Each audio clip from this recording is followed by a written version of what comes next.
Hey everybody, c'est l'heure du Hey Lundi Party, vidéo hebdomadaire où je vous parle de mes lectures passées, présentes et futures comme chaque semaine.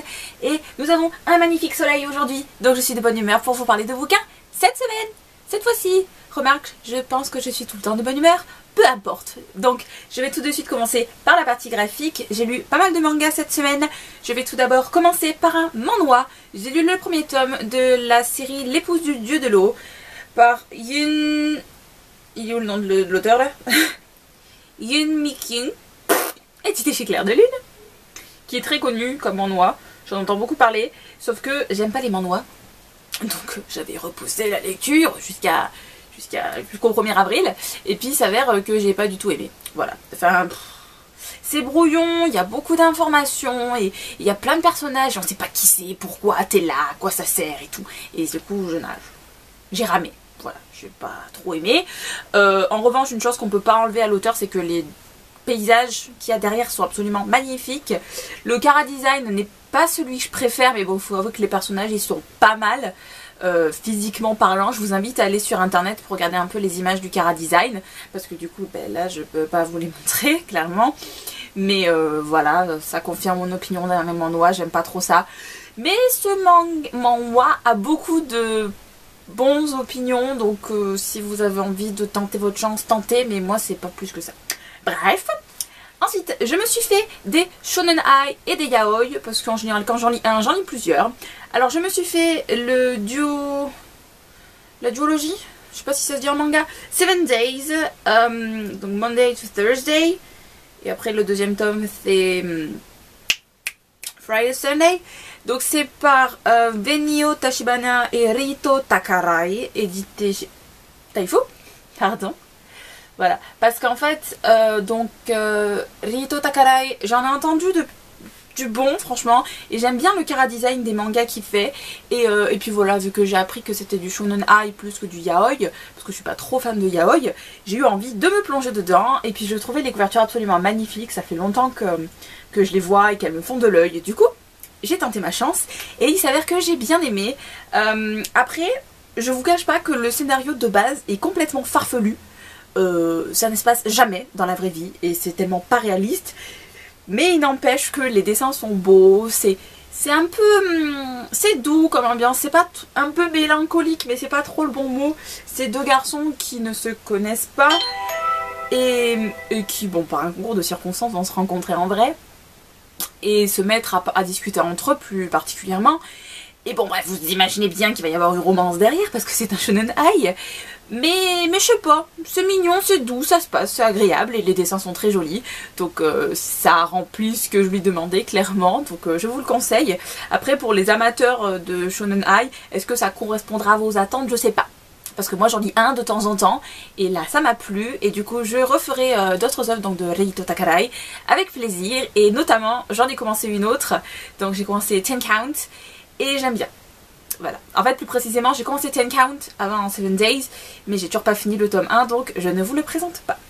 Voilà, alors ensuite je me suis fait un autre manga Boys Love mais cette fois-ci c'est un yaoi, c'est la série Private Teacher par Yu Moegi, édité chez Taifo aussi je crois. Il n'y a pas le macaron sur la couverture. Non, c'est Taifo aussi. Donc en 4 tomes, la série est entière en France aussi.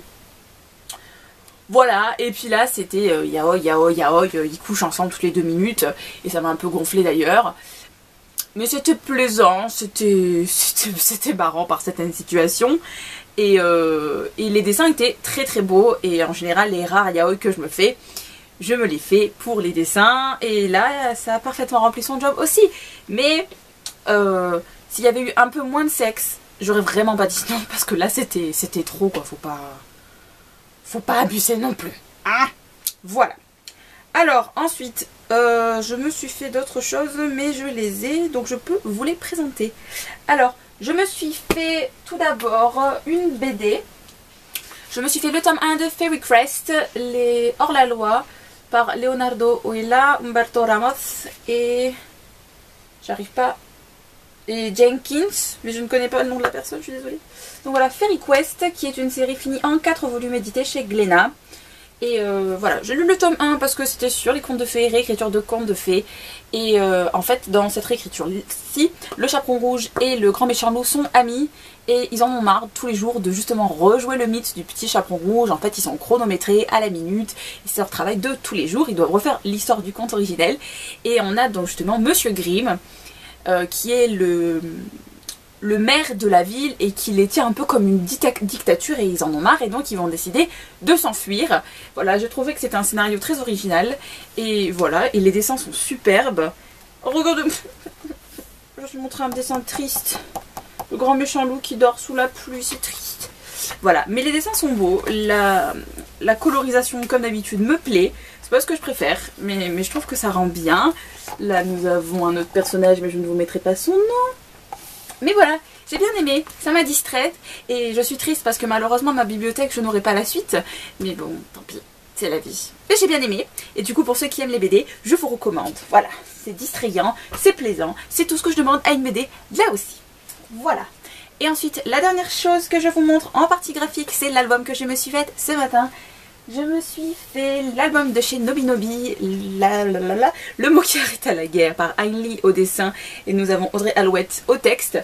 C'est un album qui a pas mal fait parler de lui en ce moment sur la liberté d'expression et les conflits, tout ça. Et c'est vrai que c'est très joli comme message. Les dessins sont splendides encore une fois. C'est d'ailleurs pour ça que je l'ai acheté, c'est parce que c'est de Ain Lee. Et c'est l'illustratrice que je préfère chez Nobinobi, notamment. J'espère que je vous montre bien les planches. Je prends les pages au hasard, hein, donc j'espère que je vous montre des bonnes planches. Voilà, j'aime bien que ce soit dans un registre un peu plus fantastique, relaxant, ou dans un style comme celle-ci plus oppressant. Je sais pas, j'aime bien ce qu'elle fait, c'est mignon, et regardez-moi la dernière image comme elle est trop belle. Voilà. Je suis énormément fan, c'était très très beau. Encore une fois, nous avons à la fin... Nobinobi nous met toujours des petits bonus en fait sur l'illustratrice, comment elle a fait les recherches sur la création de ses dessins, une petite histoire sur le mythe qui a inspiré l'œuvre, parce que ce sont des réécritures de contes japonais, les albums de Nobinobi, et aussi il y a des termes sur la culture asiatique. Donc là notamment ça parle d'origami, donc vous savez qu'est-ce que c'est qu'un origami, qu'est-ce que c'est que la calligraphie, et ainsi de suite. Et voilà, j'ai encore une fois beaucoup aimé. Ce sera pas mon album préféré dans tout ce que fait Nobinobi, parce que je préfère les histoires genre de princesse et tout, mais voilà, ça m'a plu, et du coup je pense que ça peut être un joli message en ces temps un peu, j'allais dire désastreux. Voilà. Hop, allez, on va partir sur un registre un peu plus sympa quand même, c'est pas censé être la déprime ici. On va donc parler de mes romans maintenant. Je vais tout d'abord vous montrer le livre avec lequel je vous laissais la semaine dernière. Je vais vous laisser avec, pour lecture en cours, The Ghost and the Glass, le tome 1 par Stacy Cade, édité chez Hyperion. C'est donc un contemporain avec une légère touche de fantastique. Donc vous avez William qui arrive à voir les fantômes. Vous avez Alona, pardon. Alona qui vient de décéder, qui était la pom-pom girl hyper connue dans son lycée. Et en fait, tous les deux, du coup, ils se parlaient jamais, mais là, ils vont entrer en interaction, de par le fait que Alona est devenue un fantôme et qu'elle ne peut plus parler à personne. Et clairement, il s'est pas passé grand-chose dans ce bouquin. Je suis un peu déçue, je vous avouerai. Je m'attendais à ce que ce soit plus drôle, plus punchy. Et certes, il y a eu des remarques un peu bien senties, mais...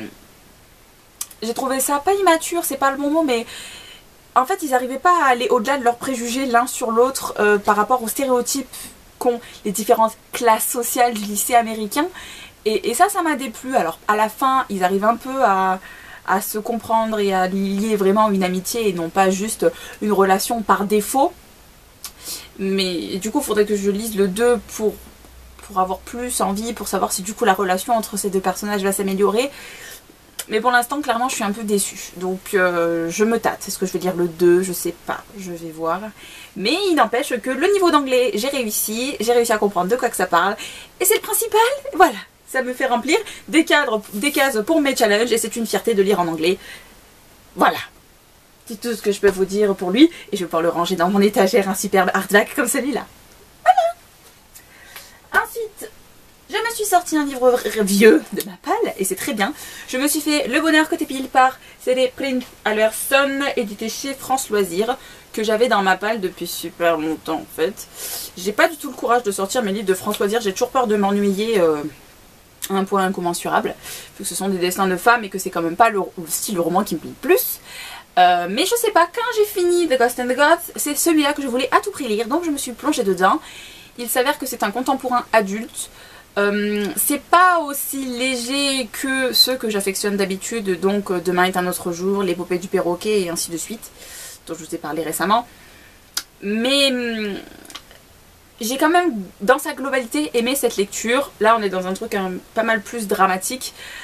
En fait, on est dans une famille, donc un gars, ses 2 enfants et sa conjointe. Et en fait, le gars, un matin, va mourir noyé dans un accident de bateau.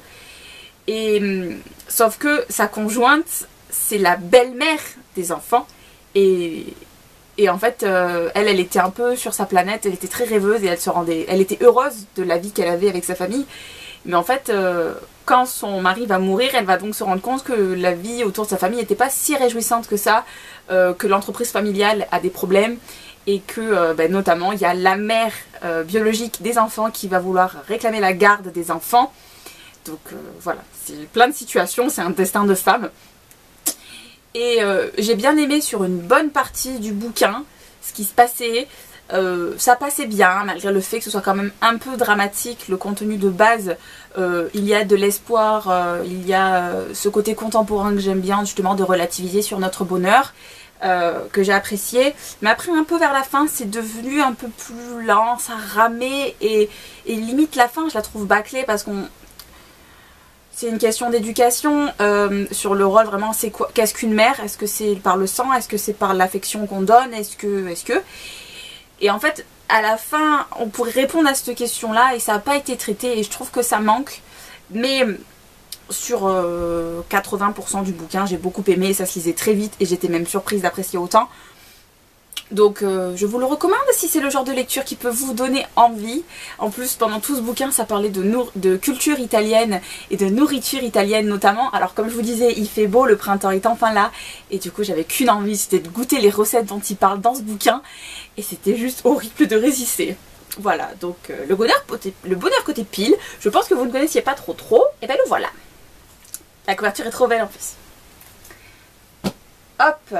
Ensuite, on va arriver à mon livre que j'ai fini hier soir.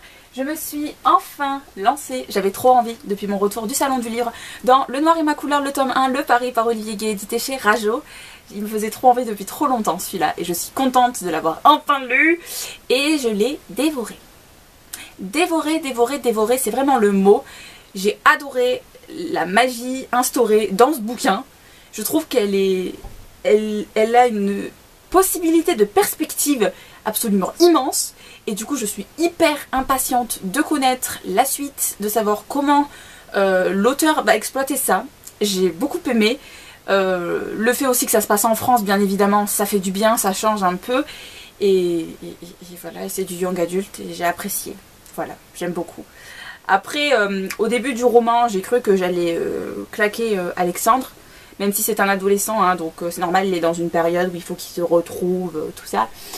J'ai eu envie de le tuer, et je pense que c'est fait exprès de la part de l'auteur, justement, de petit à petit nous l'humaniser un peu, on va dire. Par contre, j'ai beaucoup accroché au personnage de Manon dès le départ. Ce côté studieux, adolescente un peu en crise à qui il arrive que des malheurs, mais il n'empêche que j'ai bien aimé. Voilà, donc j'ai hâte de me plonger dans le tome 2. C'est une série en tout qui fera 5 tomes, si je me trompe pas. Le tome 3 est déjà sorti. Et du coup, je pense que le tome 2, je le ferai en lecture commune avec mon amie Hélène, petite elfe. Voilà, que j'ai fait des bisous, en passant.